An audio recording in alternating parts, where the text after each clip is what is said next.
যখন জানতে পারবো যে আল্লাহ আমাকে ভালোবাসে না। তা এই জন্য দেখেন, আমরা আল্লাহকে ভালোবাসি, কিন্তু আল্লাহ যে আমাদেরকে ভালোবাসেন কিনা এই গ্যারান্টি তো আপনার কেউ দিতে পারতেছেন না। পারতেছেন? তবে আপনার গ্যারান্টি দিতে পারবেন। একটা পদ্ধতি বলে দিলে আপনার কি দিতে পারবেন? গ্যারান্টি দিতে পারবেন যে আল্লাহ আপনাকে ভালোবাসে। এই গ্যারান্টি কোথায়? কোরআনের মধ্যে দেখেন, আর সূরা আল ইমরানের 31 নম্বর আয়াতের মধ্যে আল্লাহ কি বলেন? আল্লাহ বলেন, কুল ইন কুনতুম তুহিব্বুনাল্লাহ, ও নবী তুমি তোমার উম্মতকে বলে দাও, কুল ইন কুনতুম তুহিব্বুনাল্লাহ, তোমরা যদি আল্লাহকে ভালোবাসতে চাও বা আল্লাহকে ভালোবাসো। আল্লাহ তাআলা নবীকে বলছেন তুমি তোমার উম্মতকে বলো, তুমি তাদেরকে বলো তুহিব্বুনাল্লাহ, তোমরা যারা আল্লাহকে ভালোবাসো, এই ভালোবাসা যাদের দাবি আছে, সুতরাং তোমাদের একটা কাজ করতে হবে, ফাত্তাবিউনি, আমি নবীকে সার্বিক বিষয় অনুসরণ করতে হবে। আউযু বিল্লাহি মিনাশ শাইতানির রাজীম, বিসমিল্লাহির রহমানির রহিম, ওয়া মান ইউতি'িল্লাহা ওয়ার রাসূল ফাউলাইকা মা'আল্লাযীনা আন'আমা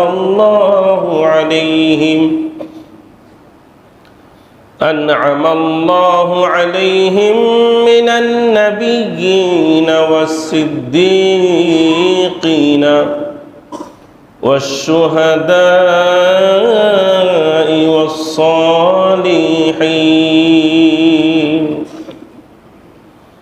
সাদাকাল্লাহু মাওলানাল আযীম।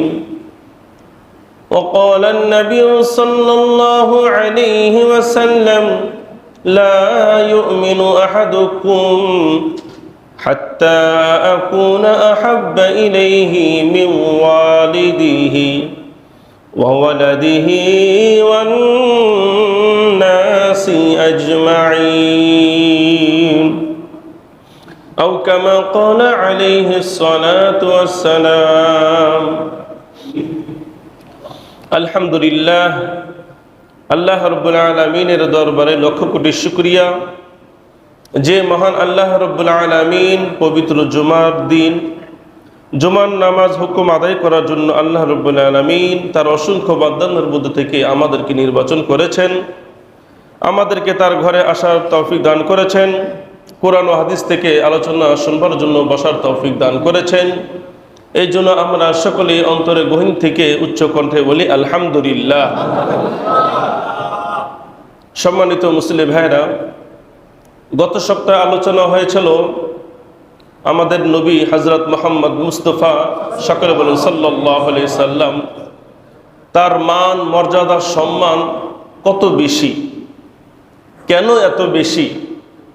কারণ আল্লাহ নবীর মধ্যে কিছু এমন কোয়ালিটি ছিল, এমন কিছু গুণ ছিল, এমন কিছু বৈশিষ্ট্য ছিল যেগুলো অতীত কোনো নবী রসুলের মধ্যে ছিল না। আর আমি আপনাদেরকে গত সপ্তাহে যে আলোচনাগুলি করেছি নবীজির সম্মান সম্পর্কে, এটা ছিল নবীজির সম্মান সম্পর্কে মাত্র 3%। কত ভাই? 3% ছিল, আরও 97% রয়ে গেছে। এখন এই 97% যদি বলতে থাকি তাহলে মোটামুটি আরো কয়েক মাস লেগে যাবে। তা আরো বিষয় তো জানার দরকার আছে। মূলত গত সপ্তাহে নবীজির শান মান যে কত বেশি, আমাদের নবীর সম্মান কেন এত বেশি, এমনি তো হয় নাই। একটা কথা আছে না, মায়ের পেট থেকেই সম্মান নিয়ে আসে না, সম্মান করে নিতে হয়, সম্মান করে নিতে হয়। তা আল্লাহর নবী, আল্লাহর রাব্বুল আলামিন তাকে এমন কিছু বৈশিষ্ট্য দান করেছিলেন যেগুলো কোনো নবীর মাঝে, রসুলের মাঝে ছিল না। আর এই বৈশিষ্ট্যগুলি মূলত নবীজিকে সমস্ত নবীদের থেকে, সমস্ত রসুলদের থেকে আল্লাহ নবীকে আলাদা করা হয়েছে। তো যাই হোক, এরকম আলোচনা ইনশাল্লাহ চলবে। তবে জানতে পারলাম আমাদের নবীর সম্মান মান মর্যাদা অনেক বেশি। ব্যাখ্যা যদি নাও করতাম আলহামদুলিল্লাহ, তারপরও আমাদের নবীর সম্মান আমাদের অন্তর থেকে একটু কমতো না। তবে জানলে একটু ভাল লাগে, আসলে আমাদের নবীর কত দামি একজন নবী পেয়েছি আমরা। তা আমরা সবাই তো ধন্য, কি বলেন ইনশাআল্লাহ? সবাই আমরা ধন্য। আর ধন্য কেন হব না এটাও বলবো একদিন আলোচনা ইনশাআল্লাহ। এখন নবীর সম্মান শুনলাম, নবীর মান মর্যাদা বুঝলাম, সেই নবীর উম্মত আমরা এটাও বুঝলাম। কিন্তু একজন উম্মত হিসাবে অন্তরের মধ্যে, আপনাদের অন্তরের মধ্যে একটা ইচ্ছা আছে কিনা সেটা আমি আগে প্রশ্ন করি, এরপর আপনার উত্তর দেবেন। সেটা হলো যে আমাদের নবী হযরত মুহাম্মদ মুস্তাফা সাল্লাল্লাহু আলাইহি সাল্লাম তিনি তো জান্নাতের সবচেয়ে উঁচু মাকামে থাকবেন, কোনো সন্দেহ আছে? না। জান্নাতে সর্বপ্রথম যিনি জান্নাতকে উদ্বোধন করবেন আমাদের নবী হযরত মুহাম্মদ মুস্তাফা সাল্লাল্লাহু আলাইহি সাল্লাম। আল্লাহ রাব্বুল আলামিন তার শান শওকত শুধু দুনিয়াতে নয়, জান্নাতের মধ্যেও নবীজির শান শওকত একেবারে সর্বোচ্চ স্থান আল্লাহ তাআলা তাকে দান করেছেন। এখন প্রশ্ন হলো, সেই নবীর সাথে জান্নাতে আমাদের থাকা দরকার আছে না নাই? যদি বলি কে কে নবীজির সাথে জান্নাতে থাকতে রাজি না, এমন পাগল কি খুঁজে পাওয়া যাবে? না। পাগলকেও যদি জিজ্ঞাসা করি তুমি কি নবীর সাথে জান্নাতে থাকবা, সেও দুটা হাত উঠায় বলবে হ্যাঁ থাকবো, না মানি? অবশ্যই থাকবো। তা নবীজির সাথে জান্নাতে থাকার সৌভাগ্য অর্জন করা, কি এক অনুভূতি, কি এক আবেগ। এই আবেগ প্রত্যেকটা মুমিন মুসলমানের অন্তরে থাকা চাই। একটা জিনিস খেয়াল করেন, দুনিয়ার মধ্যে বর্তমান যে সময়টা যাচ্ছে, এই সময়টা যাচ্ছে সেলফির যুগ। কিসের যুগ? সেলফির যুগ, ভাইরালের যুগ, পপুলারিটি অর্জন করার যুগ, প্রসিদ্ধতা সুখ্যাতি অর্জন করার একটা যুগ বর্তমান চলতেছে। এই জন্য তো দেখেন না, যখন কেউ কোনো বিশেষ ব্যক্তির সাথে সাক্ষাৎ করে তখন তার এই সাক্ষাৎটাই একেবারে অপূর্ণ হয়ে যায় যদি সেটা সেলফিতে বন্দী না হয়। কি বলেন? সেলফির মধ্যে যদি না আসে, কেমন যেন ওই সাক্ষাৎটা কি হয়ে যায়, বরবাদ হয়ে যায়। এই জন্য বিশেষ কোনো ব্যক্তির সাথে আমাদের যখন সাক্ষাৎ হয় বা বিশেষ স্থানে যখন আমরা যাই, আমি যে গেলাম এটা তো পাবলিকে জানলো না।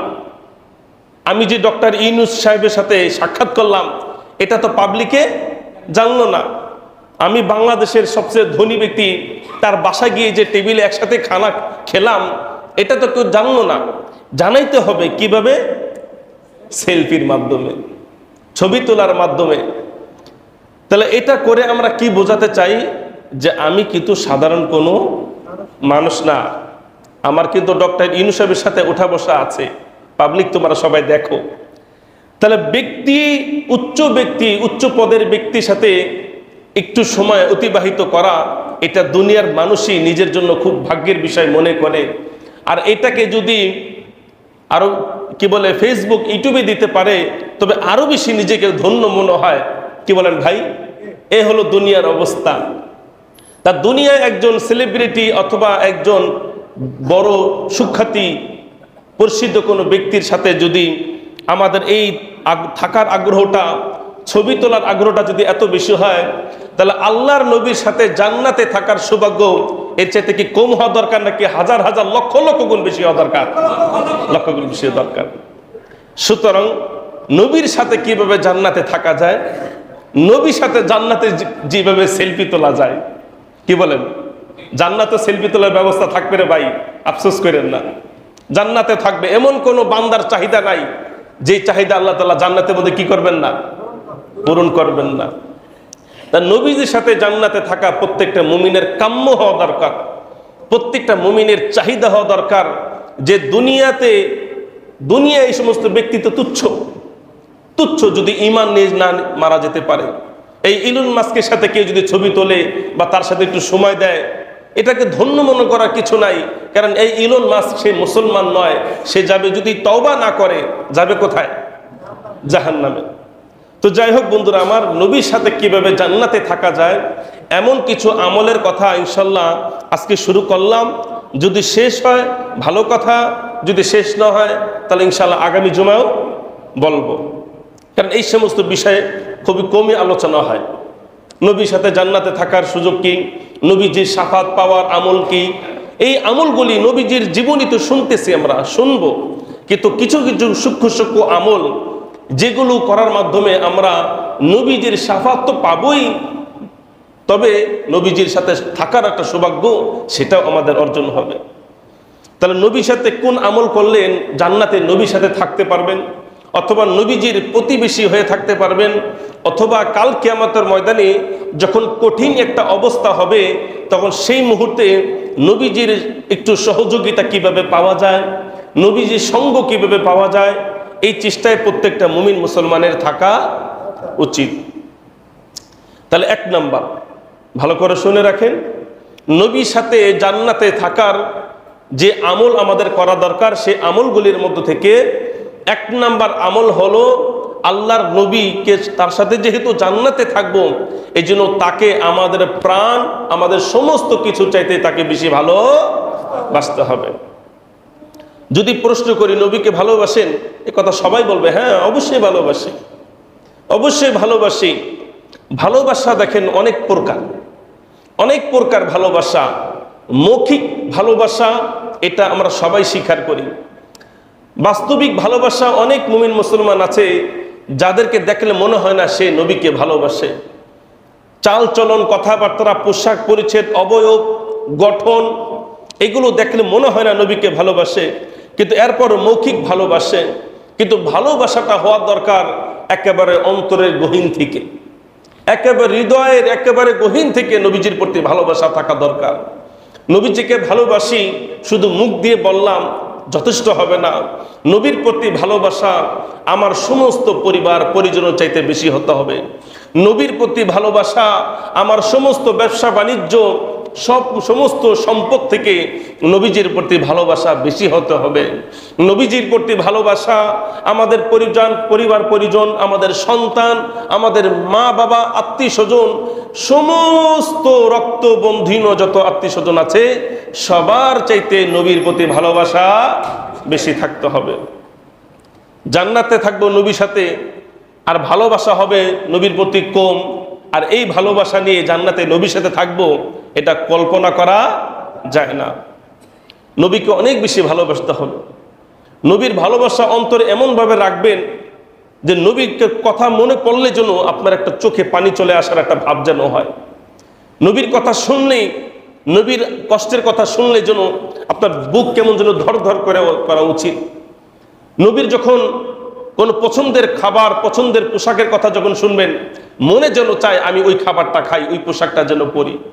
নবীর পছন্দকে পছন্দ করা, নবীর অপছন্দ বিষয়গুলিকে অপছন্দ মনে করা, এগুলো নবীর ভালোবাসার অন্তর্ভুক্ত। এই জন্য বন্ধুরা আমার, নবীকে আপ্রাণ ভালোবাসতে হবে, হৃদয়ের গহীন থেকে ভালোবাসতে হবে। নবীর প্রতি ভালোবাসা আপনাকে আমাকে নবীর সাথে জান্নাতে থাকার সুযোগ করে দেবে। যাই হোক, আমরা সকলে মুক্ত হস্তে আল্লাহ তাআলা ঘরে দান করি, বেশি বেশি দান করি। অনেক কাজ চলতেছে আমাদের মসজিদে আলহামদুলিল্লাহ, আপনারা সকলে সহযোগিতা করবেন, দোয়া করবেন, পাশে থাকবেন। যাই হোক, নবীজি ভালোবাসা আলোচনা চলতেছিল। তা দুনিয়ার মধ্যে অনেক ধরনের ভালোবাসা আছে। অনেক মুমিন মুসলমান আছে যার অন্তরে স্ত্রীর ভালোবাসা বেশি, মা বাবার ভালোবাসা বেশি তো আছে। আবার অনেক লোক আছে যাদের অন্তরে বিভিন্ন প্লেয়ারের ভালোবাসা আছে, বিভিন্ন খেলোয়াড়ের ভালোবাসা আছে, বিভিন্ন নায়ক নায়িকাদের ভালোবাসা আছে। দুনিয়ার একমাত্র নবীর ভালোবাসা, নবীর ভালোবাসা ছাড়া পৃথিবীর কোনো ভালোবাসা মানুষকে জান্নাতে নিতে পারবে না। আপনি বলবেন মা বাবার ভালোবাসা, না না, মা বাবার ভালোবাসাও আপনাকে জান্নাত দিতে পারবে না যতক্ষণ পর্যন্ত এই ভালোবাসাটা আল্লাহ তাআলার কাছে গ্রহণযোগ্য না হবে। এখন একজন হিন্দু ছেলে, সে তার মা বাবাকে অনেক বেশি ভালোবাসে, আপনার আমার চাইতে বেশি ভালোবাসে। এখন এই ভালোবাসা কি তাকে জান্নাতে নেবে? বলেন ভাই, জান্নাতে নেবে না। তাই নবীর প্রতি ভালোবাসা, এটা যদি ঈমানের সহিত হয় তাহলে এই ভালোবাসা, একমাত্র নবীর প্রতি ভালোবাসাটাই, আপনার আমল যদি কম হয় আল্লাহ তাআলার কাছে চলবে, আপনার নামাজ রোজা যদি আল্লাহ তাআলার কাছে কম হয় এটা চলবে, কিন্তু রসুলের প্রতি ভালোবাসার কমতি এটা আল্লাহ তাআলার কাছে চলবে না। তা আল্লাহ রাব্বুল আলামিন তারপরে নবীজিকে অনেক বেশি ভালোবাসতে হবে। নবীজির ভালোবাসাটাই মূলত আল্লাহ তাআলার ভালোবাসা। এক সাহাবী রাদিয়াল্লাহু তাআলা আনহু, তিনি এসে রাসূল পাক সাল্লাল্লাহু আলাইহি সাল্লামকে জিজ্ঞাসা করছেন, ইয়া রাসূলুল্লাহ, ইয়া রাসূলুল্লাহ, মাতাস সাআহ, কিয়ামত কবে হবে বলেন তো একটু। নবীজির কাছে সে কি করে জিজ্ঞাসা করতেছেন, ইয়া রাসূলুল্লাহ মাতাস সাআহ, কিয়ামত কবে সংঘটিত হবে। আল্লাহ নবী বললেন, কিয়ামত কবে সংঘটিত হবে মানে ওমা আদাত্তাস সাআহ, তুমি কিয়ামতের জন্য এমন কি পরিস্থিতি গ্রহণ করেছো যে তুমি এই সেই জিজ্ঞাসা করছো যে কিয়ামত কবে হবে। তুমি যে বলতেছো কিয়ামত কবে হবে, আমি তোমার কাছে প্রশ্ন করি, তুমি কিয়ামতের জন্য কি পরিস্থিতি গ্রহণ করেছো। কি বলেন? আমরা বললাম যে কিয়ামত হয় না কেন, কিয়ামত হইলে তো বিপদ। বিপদ এই মুহূর্তে আমরা আল্লাহ তাআলার কাছে কি জবাব দেব। কিন্তু যদি কিয়ামতের আগে, মৃত্যুর আগেই যদি আমল ঠামল ভালো করে নিতে পারি, ঈমান আমল যদি মজবুত করে নিতে পারি, তাহলে তো কি নাই, কোনো টেনশন নাই। নবীজি বললেন যে তুমি যে বলছো কিয়ামত কবে হবে, আগে বলো তুমি কিয়ামতের জন্য কি প্রস্তুতি গ্রহণ করেছো। তখন সে সাহাবী বললেন, ইয়া রাসূলুল্লাহ, ওয়ামা আ'দাততু লাহা মিন কাসীরি সালাতিন ওয়ালা সাওমিন ওয়ালা সাদাকা ওয়ালাকিন্নী উহিব্বুল্লাহ ওয়া রাসূলাহ। সাহাবী এসে জিজ্ঞাসা করলেন, ইয়া রাসূলুল্লাহ, আমি কিয়ামতের জন্য তেমন কোনো প্রস্তুতি গ্রহণ করি নাই, কিয়ামতের জন্য অনেক আমল করা দরকার, আমি এত আমল করতে পারি নাই। ইয়া রাসূলুল্লাহ, লা মিন কাসীরি সালাতিন, আমার তেমন কোনো নামাজ নাই, অর্থাৎ আমি বেশি কিছু নামাজ পড়তে পারি নাই। ওয়ালা সাওমিন, আমি তেমন বেশি রোজা রাখতে পারি নাই। ওয়ালা সাদাকাহ, আমি তেমন কোনো দান খয়রাত করতে পারি নাই। নবী গো, তবে একটা কাজ আমার অন্তরে বেশি, সেটা হলো উহিব্বুল্লাহ ওয়া রাসূলাহু, আমি আল্লাহ এবং তার রাসূলকে বড় ভালোবাসি। সুবহানাল্লাহ, আমি আল্লাহ এবং তার রাসূলকে অনেক বেশি ভালোবাসি। এই কথা বলার সঙ্গে সঙ্গে নবীজির মুখে হাসি চলে আসলো। নবীজি সূক্ষ্ম একটা কথা বললেন, বললেন আনতা মা আহাবাবতা, তুমি যারে বেশি ভালোবাসো তার সাথে তুমি জান্নাতে তুমি থাকবে। সুবহানাল্লাহ।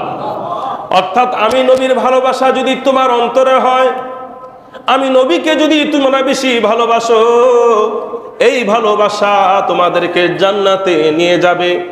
আর যদি কোনো মানুষের ভালোবাসা কোনো নায়কের প্রতি হয়, কোনো নায়িকার প্রতি হয়, কোন মডেলের প্রতি হয়, কোন রাজনৈতিক নেতার প্রতি হয় যার ঈমান নাই, যদি কোনো সেলিব্রিটির প্রতি হয়, তাহলে এই ভালোবাসা তাকে জাহান্নামেও নিতে পারে, যদি ওই ভালোবাসা ব্যক্তির অন্তরে যদি ঈমান না থাকে। সুবহানাল্লাহ। তাহলে নবীজির ভালোবাসা, নবীজি বলছেন আনতা মা আহবাবতা, এটি হলো বুখারী শরীফের 6169 নম্বর হাদিস, মুসলিম শরীফের 2639 নম্বর হাদিস। নবী বললেন আনতা মা আহবাবতা, তুমি যারা ভালোবাসে তার সাথে তুমি জান্নাতে থাকবা। সুতরাং তোমার অন্তরে যদি আমি নবীর ভালোবাসা থাকে, তাহলে আমার সাথেই তুমি জান্নাতে থাকবা। আচ্ছা, এই কথা বলার পরে এই কি পরিমাণ তিনি খুশি হয়েছিলেন, এটা কি অনুভব করা যায় ভাই? নবীর মুখ থেকে কথা শুনতে পারা যাই। বন্ধুরা আমার, নবীকে ভালোবাসলেই জান্নাতে থাকা যাবে। ভালোবাসাটা কেমন হওয়া দরকার? নবীজি কি বলছেন জানেন? নবীর ভালোবাসা আপনার আমার ঈমানের পূর্ণতা। নবীর প্রতি ভালোবাসা আপনার আমার ঈমানের পূর্ণতা। আপনার আমার ঈমান পূর্ণ হবে না, আপনি আমি খাঁটি মুমিন হতে পারবো না ততক্ষণ পর্যন্ত, যতক্ষণ পর্যন্ত আপনার আমার অন্তরে নবীর ভালোবাসা না থাকবে। নবীর ভালোবাসা কত পার্সেন্ট? 5%, 10%, 100-এ 100%। 100-তে 100 ভালোবাসা থাকতে হবে। 100-তে 100 ভালোবাসা যদি না থাকে, তাহলে নবীর হাদিস, নবী বলেছেন তোমরা মুমিন হতে পারবে না, মুমিন হওয়া যাবে না। বুখারী শরীফের একেবারে সহজ 15 নম্বর হাদিস, 15 নম্বর হাদিস, মুসলিম শরীফের 44 নম্বর হাদিস। আল্লাহ নবী কি বলেন শোনেন, আপনার আমার ঈমানের পূর্ণতা নবীর ভালোবাসা। নবীর ভালোবাসা নাই, ঈমান সংকীর্ণ। নবীর ভালোবাসা নাই, ঈমান অপরিপক্ক। নবীর ভালোবাসা নাই, দুর্বল ঈমান। নবীর ভালোবাসা নাই, জাহান্নামে যাওয়া জান্নাতে যাওয়া দুইটার মাঝে দ্বিধাদ্বন্দ্ব। আল্লাহ নবী বলেন, ক্বালান নবী সাল্লাল্লাহু আলাইহি ওয়াসাল্লাম, লা ইউমিনু আহাদুকুম, তোমরা পরিপূর্ণ মুমিন হতে পারবা না, হাত্তা আকুনা আহাব্বা, যতক্ষণ পর্যন্ত আমি বেশি ভালোবাসার পাত্র না হব, মিউ ওয়ালিদিহি, বাবার চাইতে, ওয়া ওয়ালাদিহি, সন্তানের চাইতে, ওয়ান নাসি আজমাইন, তোমরা ততক্ষণ পর্যন্ত মুমিন হতে পারবা না যতক্ষণ পর্যন্ত তোমাদের অন্তরে আমি নবীর ভালোবাসা, তোমাদের বাবা, তোমাদের মা, তোমাদের সন্তান, তোমাদের পরিবার পরিজন, তোমাদের স্ত্রী, সমস্ত আত্মীয় স্বজন, এমনকি সমস্ত মানুষের চাইতে আমি নবীর ভালোবাসা যদি বেশি না হয়, তাহলে তোমরা কোনোদিন মুমিন হতে পারবা না। দলের নেতার প্রতি তার কর্মীদের কি ভালোবাসা! আমি আমার নেতার জন্য আমার প্রাণ দিয়ে দিতে পারবো, আমি আমার নেতার জন্য প্রাণ দিয়ে দিতে পারবো। তার রাজনৈতিক ক্ষেত্র দেখা যায় অনেক কর্মী তার নেতাকে কত বেশি ভালোবাসে। আচ্ছা বলেন তো, প্রাণটা যদি দিয়েও দেয় তাহলে সে কি জান্নাতে যাবে না জাহান্নামে যাবে? বলেন। কারণ আল্লাহ বহির্ভূত ভালোবাসা, আমি আগে বলেছিলাম যে আল্লাহর নবীর ভালোবাসা বহির্ভূত অন্য কোনো ভালোবাসা জান্নাতে নিতে পারবে না, পারবে না জান্নাতে। তাহলে নেতার প্রতি ভালোবাসা, নেত্রীর প্রতি ভালোবাসা, এছাড়া বিভিন্ন দলের প্রতি ভালোবাসা, দলকে ভালোবাসতে গিয়ে নিজের জীবনকে শেষ করে দেওয়া, তাহলে এই ভালোবাসাটা নবীর চাইতে কম নাকি নবীর চাইতে বেশি? বলেন না কেন? নবীর চাইতে বেশি? আপনারা আমার কথা বোঝেন নাই। দলের জন্য যদি কেউ প্রাণ দিয়ে দেয়, এমন রাজনীতি করতে গিয়ে যদি কেউ প্রাণ দিয়ে দেয় যে রাজনীতি নবীজি নিষেধ করে দিয়েছেন, এমন নেতার পিছনে যদি নিজের প্রাণটা দিয়ে দেয়, যেই নেতার চাল চলন, নেতার সবকিছু নবীর বিরুদ্ধে, তাহলে তার প্রতি ভালোবাসা প্রকাশ করো তো যদি নিজের প্রাণটা দিয়ে দেয়, তাহলে এই ভালোবাসা নবীর চাইতে বেশি হলো না কম হইল? নবীর চাইতে বেশি হইল। আপনারা আমার কথা কি বুঝতেছেন না? নবীর চাইতে বেশি ভালোবাসা হয়ে গেল। আর নবীর চাইতে ভালোবাসা, এই ভালোবাসা আপনাকে আমাকে জান্নাতে নিতে পারবেন না, পরিষ্কার কথা। নবীর ভালোবাসা সবচেয়ে বেশি হতে হবে। সাহাবীরা নবীজির প্রতি ভালোবাসা প্রকাশ করত, নিজের প্রাণকে দিয়েছিলেন। নবীর প্রতি ভালোবাসা তাদের এত তীব্র ছিল, এই জন্য নবীজি বলেছেন যে আল্লাহ রসুলের কথা শুনতে গিয়ে ইসলামকে উন্নতি করার জন্য নিজের প্রাণকে যারা উৎসর্গ করে দেবে, এরা হলো প্রকৃতপক্ষে শহীদ, এরাই হলো খাঁটি আশিকে রসুল। তাহলে নবীর ভালোবাসা ছাড়া অন্য কোনো ব্যক্তি, অন্য কোনো দল বা যেটাই বলেন না কেন, তার প্রতি ভালোবাসা ঈমান কি করবে না? পূর্ণ করবে না। নবী বলেন, লা ইউমিনু আহাদুকুম হাত্তা আকুনা আহাব্বা মিন ওয়ালিদিহি ওয়া ওয়ালাদিহি ওয়ান নাসি আজমাইন, তোমরা কোনোদিন মুমিন হতে পারবা না যতক্ষণ পর্যন্ত তোমাদের অন্তরে আমার ভালোবাসা সবচেয়ে বেশি না হবে। অর্থাৎ সমস্ত কিছুর চাইতে ভালোবাসা বেশি হতে হবে। ওয়ান নাসি আজমাইন, সারা পৃথিবী সমস্ত মানুষের ভালোবাসা একদিকে, আর নবীর ভালোবাসা একদিকে। এই যে হাদিসের কথা ভাই, আমার ব্যক্তিগত বানানো কোনো কথা না। হযরত ওমর রাদিয়াল্লাহু তাআলা আনহু একবার হাঁটতেছিলেন, নবী পাক সাল্লাল্লাহু আলাইহি ওয়াসাল্লাম হুয়া আখিযু বিয়াদি ওমর ইবনুল খাত্তাব, ওমর ইবনুল খাত্তাব রাদিয়াল্লাহু তাআলা আনহুর হাতটা তিনি ধরলেন। হাতটা ধরার পরে নবীজিকে খুশি হয়ে ওমর রাদিয়াল্লাহু তাআলা বললেন, ইয়া রাসূলুল্লাহ লা আনতা আহাব্বু মিন কুল্লি শাইইন ইল্লা মিন নাফসি। ওমর রাদিয়াল্লাহু তাআলা আনহু খুশিতে নবীজির হাত ধরে বলতেছেন, ইয়া রাসূলুল্লাহ লা আনতা আহাব্বু ইলাইয়া, আপনি আমার কাছে অনেক প্রিয়, অর্থাৎ আমার অন্তরে আপনার ভালোবাসা অনেক বেশি, মিন কুল্লি শাইইন, পৃথিবীর সমস্ত কিছুর চাইতে, ইল্লা মিন নাফসি, তবে আমার প্রাণের চাইতে বেশি না। বুঝতে পেরেছেন? দেখেন সাহাবীরা কত সত্যবাদী ছিলেন। অন্তরে যেটা আছে সেটাই, অন্তরে যেটা আছে সেটাই। আর বর্তমান আমাদের ভালোবাসা সামনে আসলে হুজুর হুজুর হুজুর হুজুর হুজুর হুজুর হুজুর হুজুর, আর দূরে চলে গেলে ভালো না, এরা কেমনে খেদান যায় এই চেষ্টাই করতেছি, এরা কেমনে বের করা যায় এই চেষ্টা করতেছে, হুজুর ভালো না, হুজুর আলোচনা সুন্দর না, হুজুরের তেলাওয়াত ভালো না, হুজুরের চালচলন ভালো না, হুজুরের উঠা বসা ভালো না। আর সামনে যখন আসে, হুজুর ভালো আছেন, হুজুর হুজুর কেমন আছেন, হুজুর হুজুর আপনারা না দেখলে ভালো লাগে না হুজুর। তাই এমন মুনাফিক আছে না নাই? আরো জোরে বলি, এমন মুনাফিক সমাজে আছে না নাই? হুজুরের সামনে এমন ভালোবাসা দেখাইবে, মানে হুজুর না দেখলে কেমন যেন তার ঘুমই হয় না, তার চলাফেরা সব কেমন যেন বৃথা, সারা দিনটাই কেমন যেন বৃথা। আর যখন অগোচরে যায়, যত বেশি হুজুরের সমালোচনা করা যায়, এমনকি হুজুরের পরিবার নিয়ে, হুজুরের সংসার নিয়ে, হুজুরের বিভিন্ন বিষয় নিয়ে আলোচনা করে, তাহলে এটা কি প্রকৃত ভালোবাসা না মুনাফিকে ভালোবাসা? তাই এই মুনাফিক আমাদের সমাজে আছে না নাই? বলেন না কেন আছে না নাই? সাহাবীরা এরকম মুনাফিক ছিলেন না। সাহাবীরা কারেক্ট কথা বলে দিয়েছিলেন, আনতা আহাব্বু মিন কুল্লি শাইইন, ইয়া রাসূলুল্লাহ, আপনি আমার অন্তরে সবকিছু চাইতে ভালোবাসা বেশি, কিন্তু আমার চাইতে বেশি না। সত্য কথা বলেছিলেন, যেটা সত্য সেটাই তিনি বলেছেন। অর্থাৎ আমি আপনার ভালোবাসি ঠিক আছে, কিন্তু আমার প্রাণে চাইতে বেশি ভালোবাসি না, ভালোবাসি না। এই জন্য যদি কাউকে আপনার অপছন্দ হয়, যার অগোচরে আপনার সমালোচনা করতে মন চায়, দয়া করে তার সামনে গিয়ে ভালোবাসা দেখাবেন না। আপনার ভালোবাসা তিনি দেখার জন্য তিনি আগ্রহের সাথে বসে আছেন না। আমার কথা কি আপনার বুঝতে পারতেছেন? কারো প্রতি যদি আপনার অগোচরে যদি তার সমালোচনা করে থাকেন, তার সামনে এসে ভালোবাসা দেখানোর কোনো দরকার নাই, এই ভালোবাসা কোনো দরকার নাই। তার রাসূলুল্লাহ সাল্লাল্লাহু আলাইহি ওয়াসাল্লাম যখন বললেন ওমর ইবনে খাত্তাব রাদিয়াল্লাহু আনহু, নবীজি কিন্তু রাগ হইলেন না। নবীজি ছোট্ট একটা কথা বললেন।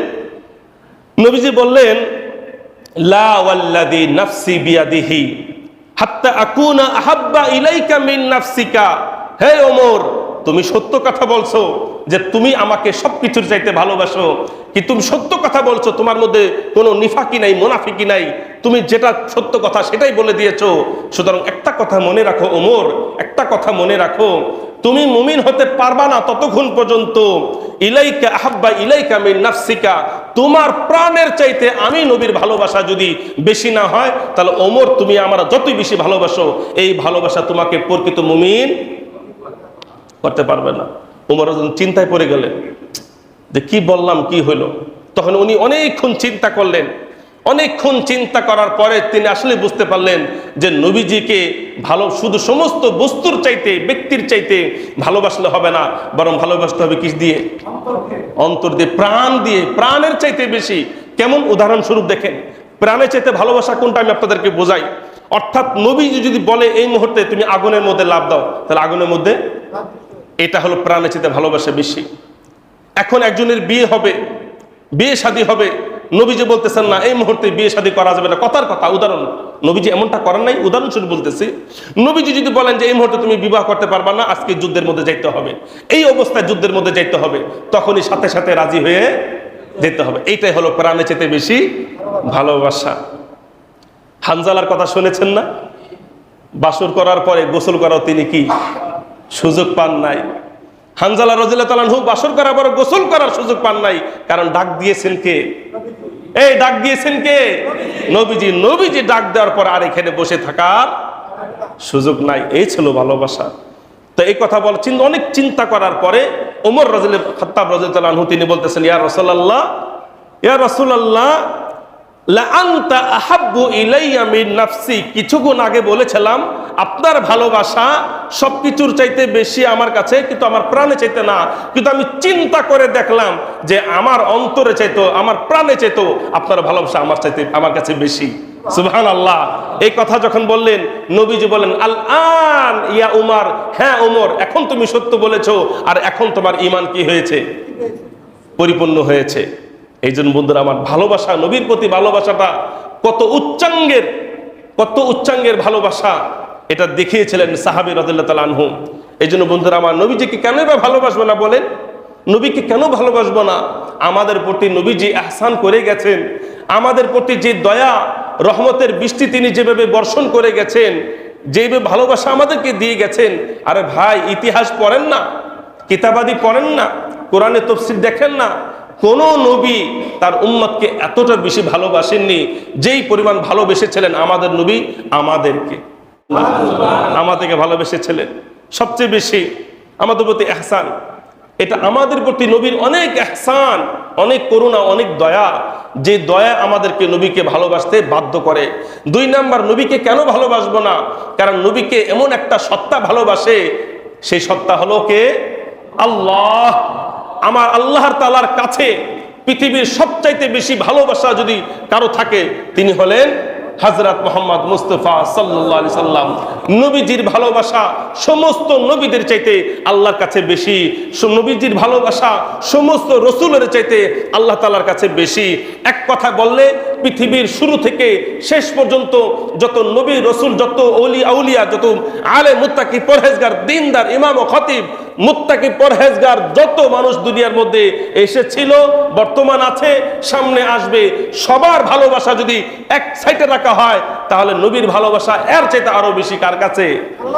আল্লাহ তাআলার কাছে। তাহলে আল্লাহ যদি নবীকে এত ভালোবেসে থাকেন তাহলে আমাদের কি ভালোবাসতে হবে না? কি বলেন? যখন আপনি আল্লাহর ভালোবাসার মানুষটাকে ভালোবাসবেন তখনই তো আল্লাহ তাআলার মনটা নরম হইব। এই জন্য নরম হইব কারণ আল্লাহ তাআলা দেখবেন যে না, আমি যারা ভালোবাসি আমার বান্দাও তারা ভালোবাসে, তখনই তো আল্লাহ দিল নরম হয়ে যাবে। আর যদি আল্লাহ তাআলা দেখেন যে আমি যারা ভালোবাসি তারে ওই লোকটা ঘৃণা করে, আপনি মনে করেন জান্নাতের চাবি তো আল্লাহ তাআলার হাতে, তাহলে আল্লাহ তাআলা কি তাকে চাবি দেবে? বলেন না কেন ভাই? কোনোদিন দিবেন না। এই জন্য বন্ধুরা আমার, নবীর বৈশিষ্ট্য শুনলেন।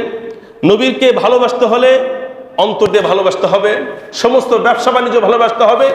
স্ত্রীর কথায় নবীর ভালোবাসা পরিহার করা যাবে না। আমরা অনেক সুন্নাত, নবীজির সুন্নাত আমরা ছেড়ে দেই, যেগুলো নবীজি নিষেধ করে গেছেন। নবীজির অনেক আদেশ আমরা অমান্য করি, যেগুলো নবীজি আদেশ করেছেন। নবীজির অনেক নিষেধ আমরা অবজ্ঞা করি, ছেড়ে দেই। কেন? কারণ আমার স্ত্রী পছন্দ করে না, আমার স্ত্রী পছন্দ করে না। স্ত্রী পছন্দকে নবীর পছন্দের উপর প্রাধান্য দিলাম, তাহলে ভালোবাসা নবীর চাইতে বেশি হয়ে গেল না? আমার কথা কি বুঝতেছেন ভাই? নবীর প্রতি ভালোবাসা বেশি হল, অথচ নবীর ভালোবাসাটাই ছিল আমাদের কাছে সবচেয়ে কি বলে প্রাধান্য। যাই হোক বন্ধুরা আমার, তাহলে নবীকে ভালো যদি বাসি, অন্তর দিয়ে ভালোবাসি, নবীর ভালোবাসা যদি আমলের মাধ্যমে হয়, কর্মের মাধ্যমে হয়, তাহলে এই ভালোবাসা আপনাকে আমাকে নবীর সাথে থাকার সৌভাগ্য অর্জন করে দেবে।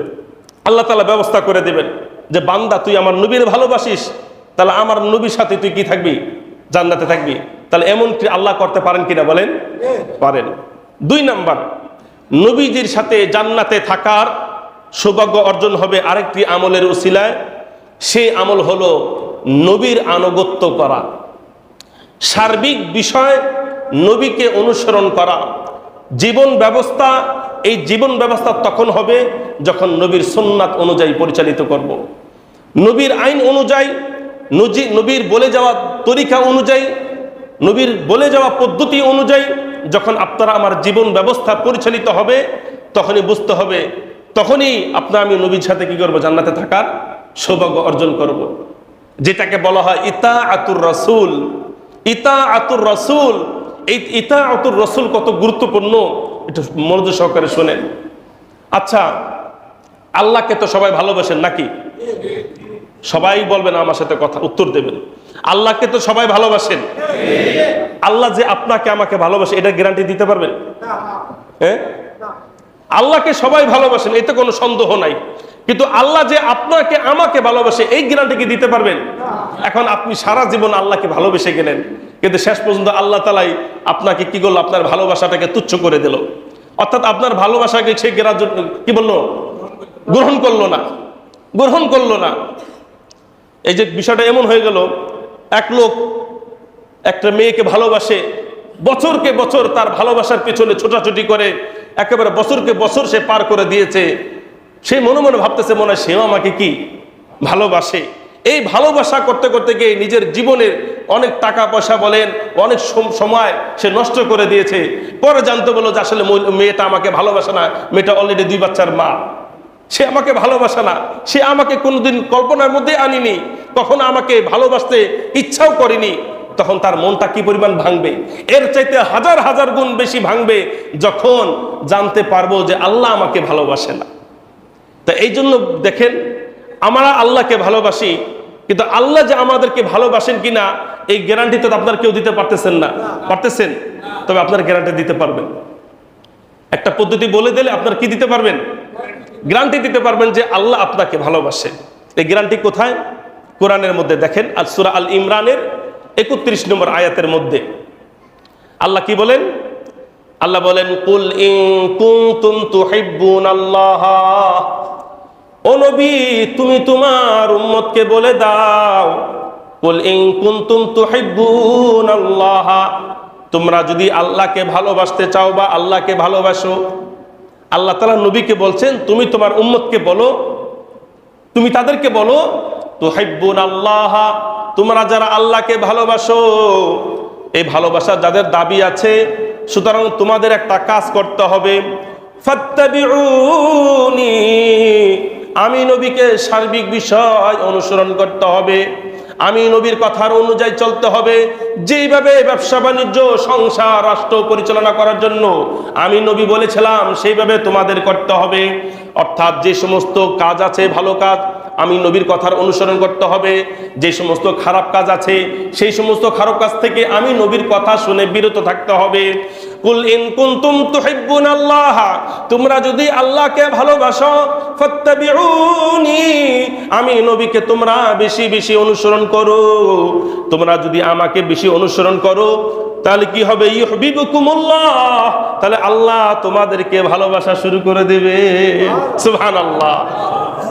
তাহলে আপনি আমি আল্লাহকে ভালোবাসি, কিন্তু আল্লাহ যে আপনি আমাকে ভালোবাসেন এটা গ্যারান্টি নাই। তবে আছে, সেটা হলো আমরা যদি নবীকে অনুসরণ করি, নবীর আদর্শ যদি মেনে চলি, নবীকে যদি সার্বিক বিষয়ে অনুসরণ করি, তাহলে অটোমেটিক ধরে নেবেন আল্লাহ আপনাকে আমাকে কি করেন, ভালোবাসে। তাহলে আল্লাহ যে আপনাকে আমাকে ভালো যে বাসেন কি বাসেন না, এটা নির্ণয় করার মাপকাঠি আছে না নাই? নির্ণয় করার মাপকাঠির নামটা কি? নবীকে অনুসরণ করা, নবীকে সার্বিক বিষয় অনুসরণ করা।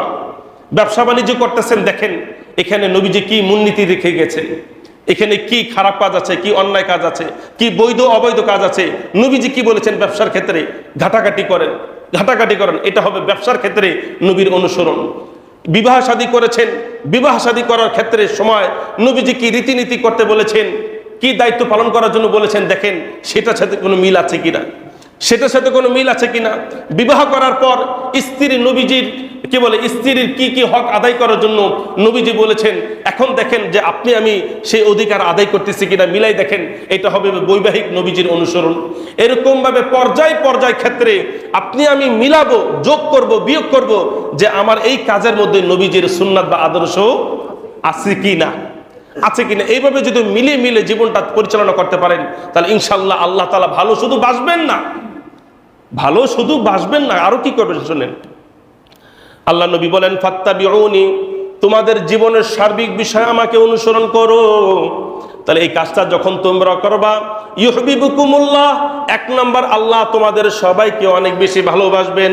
আর আচ্ছা বলেন তো, আল্লাহ যদি কোনো বান্দাকে ভালোবাসে, সেই বান্দাকে কি কখনো জাহান্নামে দিবে? দেবে জাহান্নামে? অসম্ভব। আল্লাহ কাউকে ভালোবাসবেন আবার তাকে বলবেন যে সময় মতন জাহান্নামে চলে যাও, বিষয়টা কেমন হতে পারে? এমন হবে না। আল্লাহ যাকে ভালোবাসবেন সে জান্নাতেই যাবে, সে জান্নাতেই যাবে। শুধু তাই নয়, দেখেন ওয়ায়াগফির লাকুম যুনুবাকুম, নবী যে বলছেন তোমরা যদি আমার অনুসরণ করো, এক নাম্বার আল্লাহ তোমাদেরকে অনেক বেশি ভালোবাসবেন, দুই নাম্বার ওয়াগফির লাকুম যুনুবাকুম, তোমাদের জীবনের যত গুনাহ আছে সব গুনাহ আল্লাহ ক্ষমা করে দিবেন। সুবহানাল্লাহ। অর্থাৎ আপনি আমি যদি এখন থেকেই আমাদের সার্বিক বিষয়ে, আমাদের সমস্ত জীবনের প্রত্যেকটা অঙ্গে যদি নবীজির সুন্নাত, নবীর আদর্শ, নবীজির কথা, নবীজির হাদিসকে যদি ফলো করি, তাহলে ইনশাআল্লাহ এই কাজটা যদি শুরু করে দেই, তাহলে আল্লাহ আপনাকে আমাকে ভালোবাসবেন, সাথে সাথে আপনার আমার অতীতের গুনাহ আল্লাহ তাআলা কি করে দেবেন? মাফ করে দেবেন। এই যে নবীজির অনুসরণ করলে যে জান্নাতে থাকা যাবে, এই আয়াত কোথায়? এই আয়াতও আছে সূরা নিসার 69 নম্বর আয়াতের মধ্যে।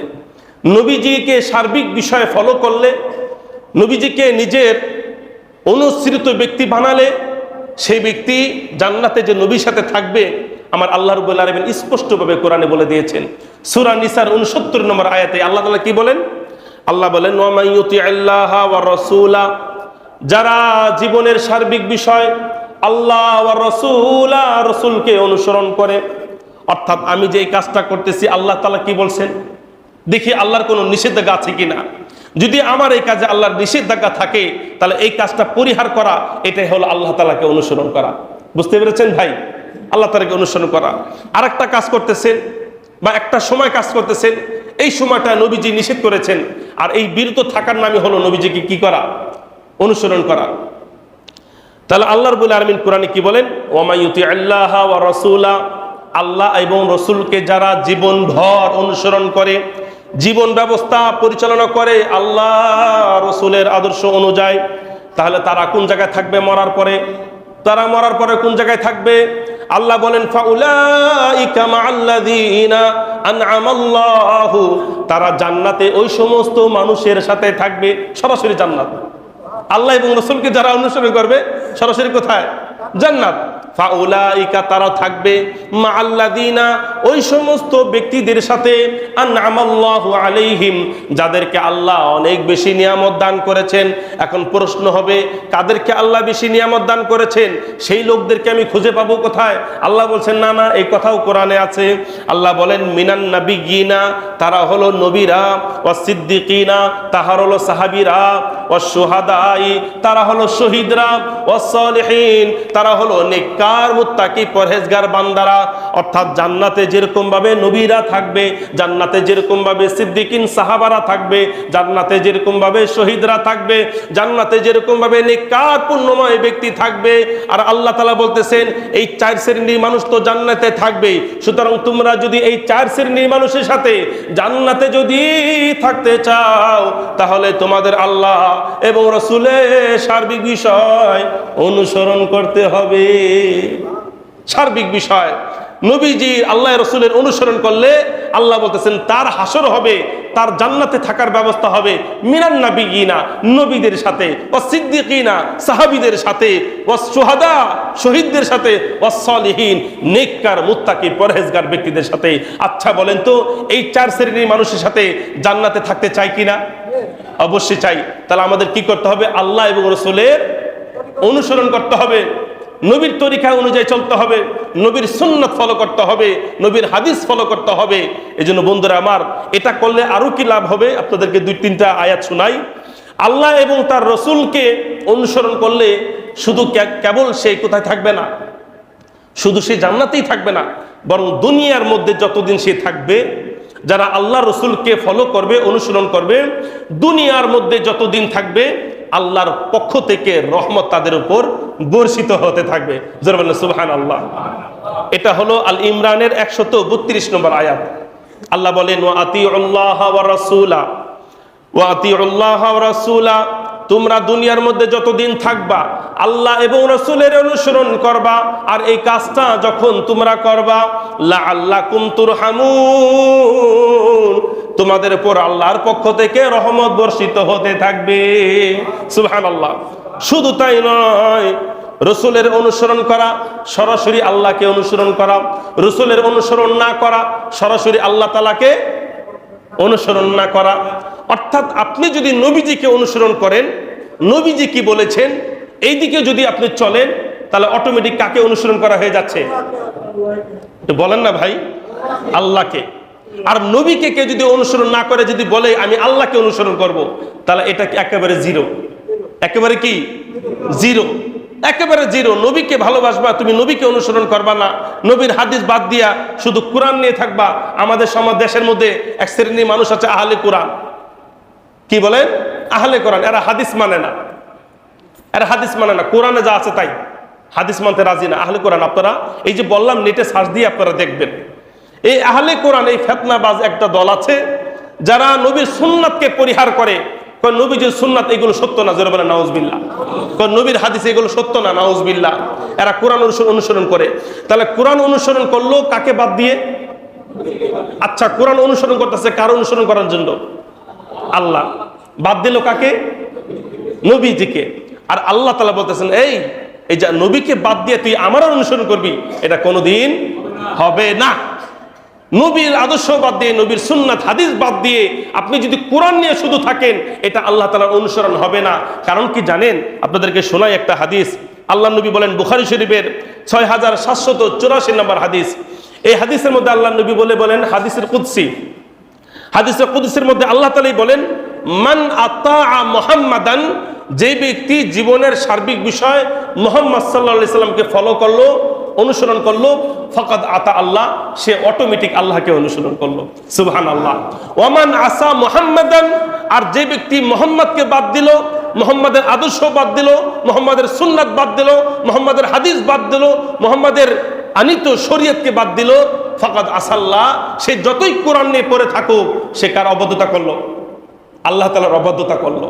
তো সুতরাং নবীকে বাদ দিয়ে কোরআন বোঝা যাবে না, নবীর হাদিস বাদ দিয়ে কোরআন বোঝা যাবে না, আর নবীর আদর্শকে বাদ দিয়ে শুধু কোরআন নিয়ে জীবন পরিচালনা করা, বলে না কেন ভাই, যাবে না। তওমা তৌফিক ইল্লা বিল্লাহ। তাহলে জান্নাতে নবীর সাথে থাকার যে সমস্ত আমল আছে, কয়টা বললাম? দুইটা বললাম, বাকিগুলো ইনশাআল্লাহ আগামী সপ্তাহ বলবো। যারা সুন্নাত পড়ি না, সুন্নাত